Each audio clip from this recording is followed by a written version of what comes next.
Students, last class में हमने directional character of covalent bond को पढ़ा। डायरेक्शनल कैरेक्टर में हमने बात की कि कोई भी बॉन्ड यदि बनेगा और हमें सिग्मा बॉन्ड बनाना है और स्ट्रॉन्ग बॉन्ड चाहिए। सिग्मा बॉन्ड क्या है? स्ट्रॉन्ग बॉन्ड है। यदि सिग्मा बॉन्ड फॉर्मेशन करना है तो दो एटम के बीच में ओवरलैपिंग ज़रूरी है और मैक्सिमम ओवरलैपिंग ज़रूरी है। और मैक्सिमम ओवरलैपिंग के लिए क्या होना चाहिए?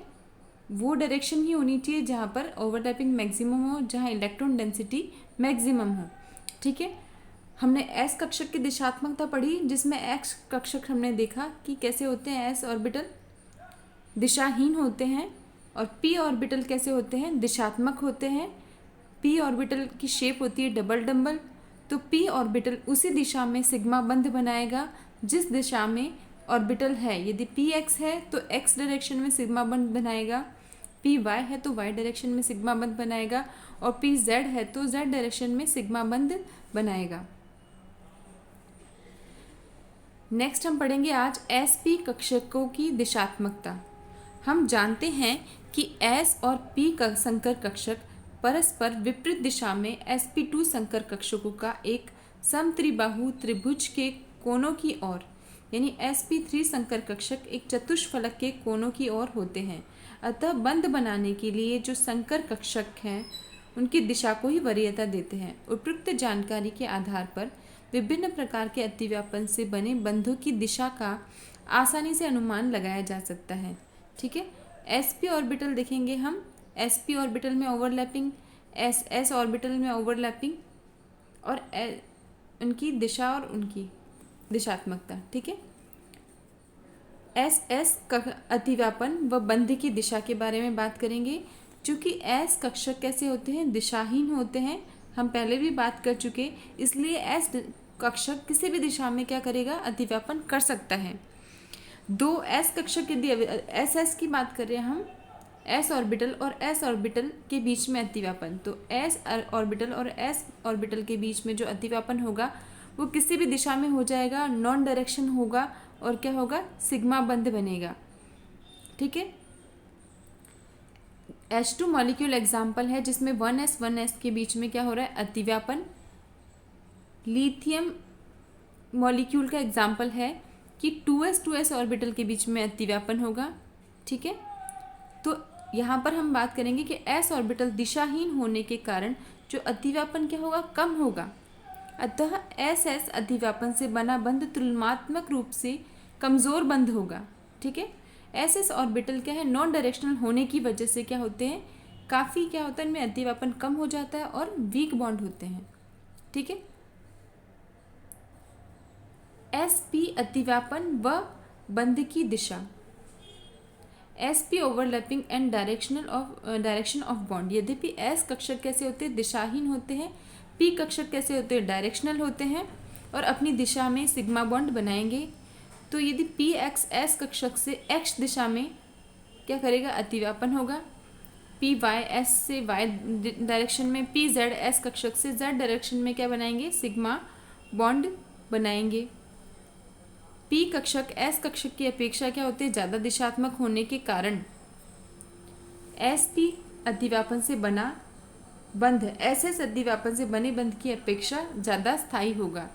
ठीक है, उदाहरण के लिए HCl में क्या? हाइड्रोजन जो है उसका S ऑर्बिटल और क्लोरीन का P ऑर्बिटल के बीच में क्या होगा? अतिव्यापन होगा।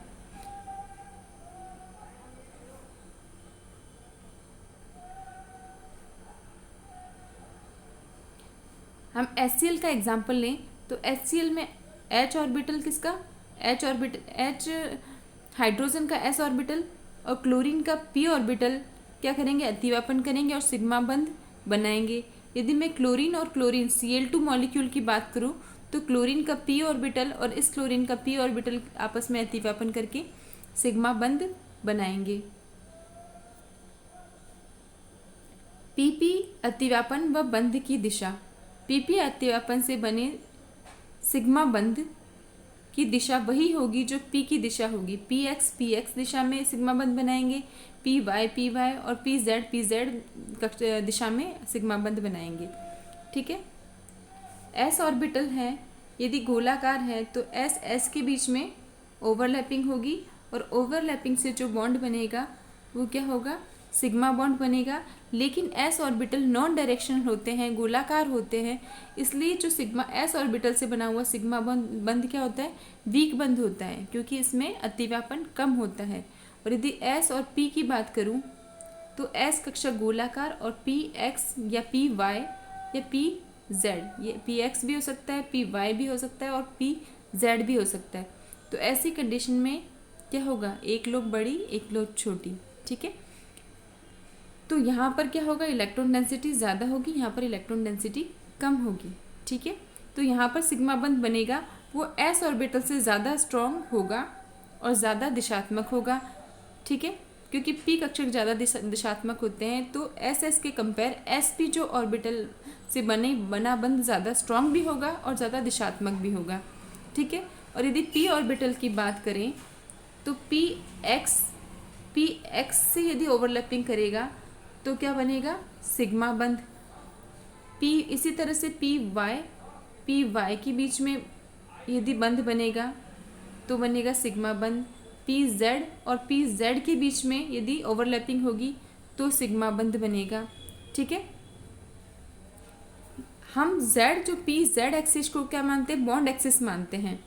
इसलिए हम यदि ये कहें कि एक डायरेक्शन यदि मैंने पी एक्स कह दी है, ठीक है, ये एक्स एक्सिस है, इस एक्स एक्सिस पे पी ऑर्बिटल एक दूसरे के पास, सॉरी जेड एक्सिस को बॉन्ड एक्सिस कहा है।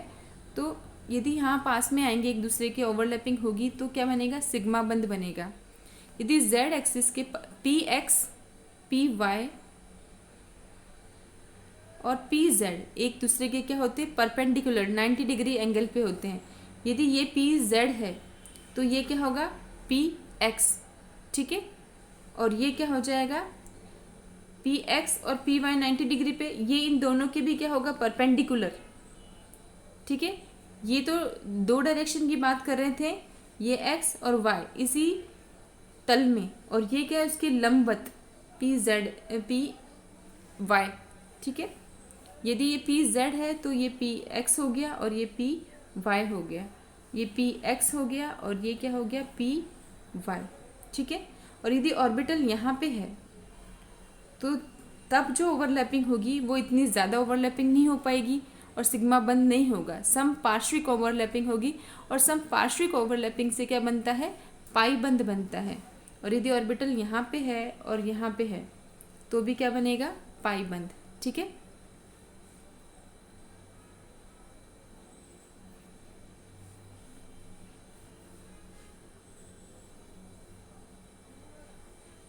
यहाँ बनेगा सिग्मा बंध, इससे बनेगा पाई बंध और इससे भी क्या बनेगा, पाई बंध, ठीक है। ये क्या है, समाक्षीय अतिव्यापन और ये क्या है, समपार्श्विक अतिव्यापन, ठीक है। ये पी जेड डायरेक्शन में जो होगी उसी से क्या बनेगा, सिग्मा बंध।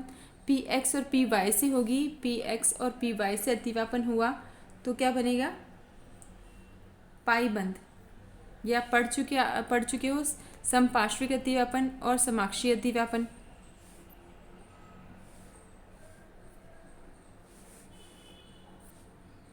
अब इसी आधार पे, अतिव्यापन के आधार पे कुछ मॉलिक्यूल को एक्सप्लेन करने की कोशिश की, किसने, पॉलिंग और स्लेटर ने। उन्होंने अमोनिया मॉलिक्यूल को देखा,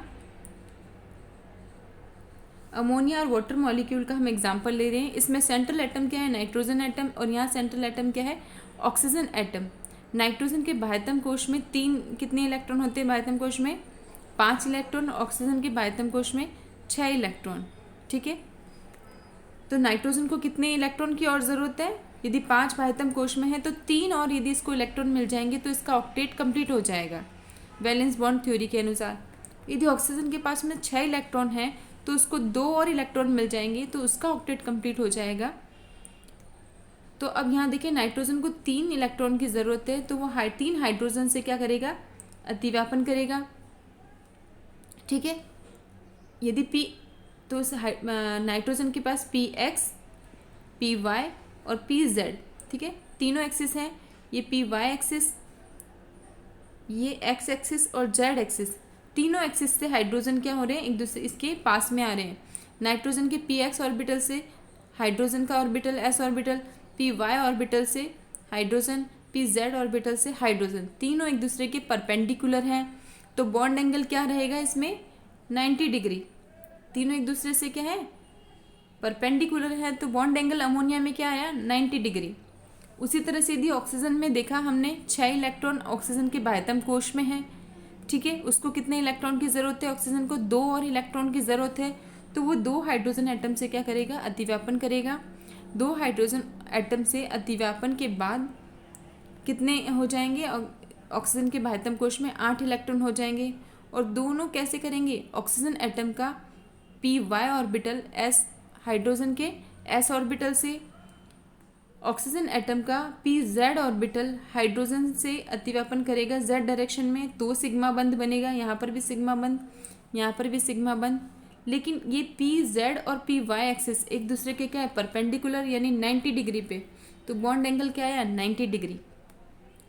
तो वैलेंस बॉन्ड थ्योरी ने जब अतिव्यापन के आधार पे मॉलिक्यूल की स्ट्रक्चर को बताना चाहा अतिव्यापन के आधार पे, तो हमने देखा कि यदि अतिव्यापन की ही बात की जाए तो वैलेंस बॉन्ड थ्योरी के अनुसार अमोनिया जो मॉलिक्यूल है उसमें क्या कौन सा कितना बॉन्ड एंगल होना चाहिए 90 डिग्री, और वाटर मॉलिक्यूल में भी कितना बॉन्ड एंगल हुआ 90 डिग्री, ठीक है। लेकिन एक्चुअल में जो प्रायोगिक मान थे उसके कितने थे, अमोनिया में बॉन्ड एंगल कितना था 107 और वाटर में कितना था 104 डिग्री बॉन्ड एंगल पाया गया, ठीक है।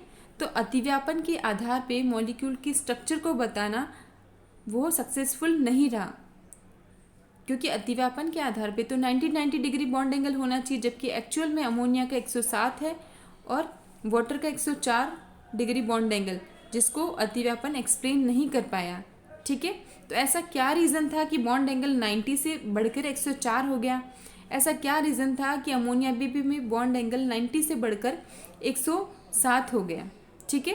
और इसको हम आगे स्टडी करेंगे कि ऐसे कौन से रीज़न थे जिसकी वजह से बॉन्ड एंगल बढ़ गया। तो अतिव्यापन हमने एस एस ऑर्बिटल के बीच में अतिव्यापन पढ़ा, एस पी ऑर्बिटल के बीच में अतिव्यापन पढ़ा और पी पी ऑर्बिटल के बीच में अतिव्यापन पढ़ा। एस एस ऑर्बिटल क्या होता है दिशात्मक नहीं होता है, ठीक है, इसलिए एस एस ऑर्बिटल से जो अतिव्यापन होगा वो सबसे वीक बॉन्ड होगा। Then s p orbital s s orbital की तुलना में स्ट्रॉन्ग बॉन्ड होगा, और पी पी ऑर्बिटल से होने वाला अतिव्यापन एस पी से भी ज़्यादा क्या होगा स्ट्रॉन्ग होगा। तो अतिव्यापन की बात की जाए तो पी पी ऑर्बिटल से होने वाला अतिव्यापन से स्ट्रॉन्ग बॉन्ड बनेगा, देन एस पी ऑर्बिटल से होने वाला उससे कम स्ट्रॉन्ग होगा, और देन एस एस ऑर्बिटल के बीच में अतिव्यापन से बना बंध और वीक होगा, ठीक है। तो ये तो उनके स्ट्रॉन्ग की बात की हमने। अतिव्यापन के आधार पे कौन सा बॉन्ड सबसे ज़्यादा स्ट्रॉन्ग होगा, क्योंकि पी पी ऑर्बिटल क्या होते हैं दिशात्मक होते हैं, या एस ऑर्बिटल दिशाहीन होता है और पी ऑर्बिटल दिशात्मक होता है। यहाँ पर दोनों ही दिशात्मक नहीं होते, दिशाहीन होते हैं, इसलिए इनसे बना बॉन्ड क्या होगा और भी वीक बॉन्ड होगा, ठीक है। और पी पी ऑर्बिटल अपनी डायरेक्शन में ही सिग्मा बंध बनाएंगे, यानी पी जेड से ही सिग्मा बंध बनेगा, बाकी पी एक्स और पी वाई से पाई बंध बनेगा, ठीक है। अब आप कहोगे पी जेड से ही सिग्मा बंध क्यों बन रहा है, क्योंकि हमने एक माना है कि जेड डायरेक्शन को हम मान रहे हैं कि बॉन्ड एक्सिस है, ठीक है। यदि जेड डायरेक्शन यानी बॉन्ड एक्सिस पे यदि ओवरलैपिंग हो रही है तो क्या बनेगा सिग्मा बंध, और उसके परपेंडिकुलर हो रही है तो अतिव्यापन कम होने के कारण वहाँ क्या बन रहा है पाई बॉन्ड बनेगा, ठीक है।